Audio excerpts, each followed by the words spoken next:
Hey everyone, welcome back to the channel. Today, we are diving into a time capsule of sorts, revisiting those iconic, as seen on TV gadgets that dominated infomercials in the 90s and 2000s. But here's the twist, we are not just looking back, we are testing if these gadgets still hold up in 2026. Spoiler alert, some do, and some, well, let's just say they've aged like milk. Let's get into it. First up, let's talk about the George Foreman Grill. You know, the lean, mean, fat-reducing grillin' machine. Personally, I think this one's a classic, but here's the thing, the 2026 model feels like a shadow of its former self. It's cheaper, sure, but it's also flimsier. What many people don't realize is that the original 1997 model, adjusted for inflation, would cost around $104 today. The current version is less than half that, and it shows. I cooked a steak on it, and let me tell you, it was a disaster. The outside was undercooked, the inside overcooked, and the fat didn't render properly. As an ex-chef, this was painful to watch.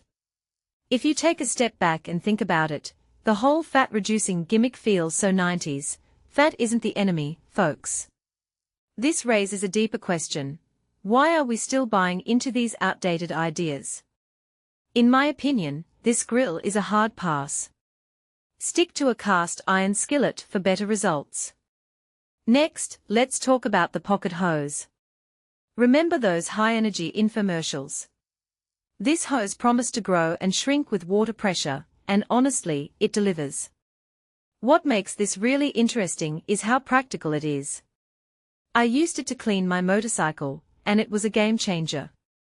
No more wrestling with a heavy rubber hose, or dealing with a reel. It's lightweight, easy to store, and holds pressure like a champ. The only downside? The original plastic connectors leak. But if you upgrade to the copper models, this thing is a solid buy. It's one of those rare gadgets that actually makes life easier. Now, let's address the slap chop. Oh boy, where do I even start? The tagline alone, making America skinny, one slap at a time, is cringeworthy. But beyond that, the product itself is a mess. It works okay for dry foods like potatoes, but anything moist, like onions, and it's a disaster.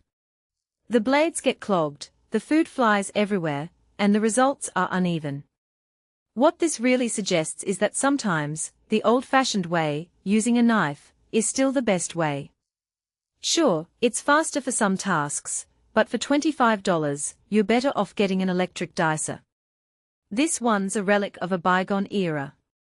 Moving on to the JML Scrub Booty, a British favorite. If you've ever dealt with hard water and limescale, you know the struggle. This little motorized scrubber is a lifesaver. It's rechargeable, water-resistant, and it actually works. I used it on my faucets and chrome surfaces, and the results were impressive. A detail I find fascinating is how such a simple tool can make such a big difference in daily chores. For £11, it's a no-brainer. If you're in the US, there's a similar version on Amazon for $25. Trust me, your sink will thank you. Finally, let's talk about the SodaStream. This one's been around since the 1950s, and there's a reason it's still kicking. If you love sparkling water, this is a must-have. It's simple, efficient, and way cheaper than buying bottled fizzy water. One thing that immediately stands out is how analog it is, no electricity needed, just a gas canister. You can even add natural flavorings to customize your drink. The only catch? If you don't like sparkling water, this isn't for you. But for me, it's a game changer. Say goodbye to San Pellegrino, and hello to DIY fizz. So, what's the verdict? Some of these gadgets have stood the test of time, while others are better left in the past. What many people don't realize is that the longevity of a product often comes down to its simplicity and practicality. The pocket hose, scrub booty, and SodaStream. They are here to stay. The George Foreman Grill and Slap Chop. Maybe they should retire. But hey, that's just my take. What about you? Are there any as seen on TV gadgets you still swear by? Let me know in the comments below. And if you enjoyed this deep dive, don't forget to like, share, and subscribe for more. Thanks for watching, and I'll see you in the next one.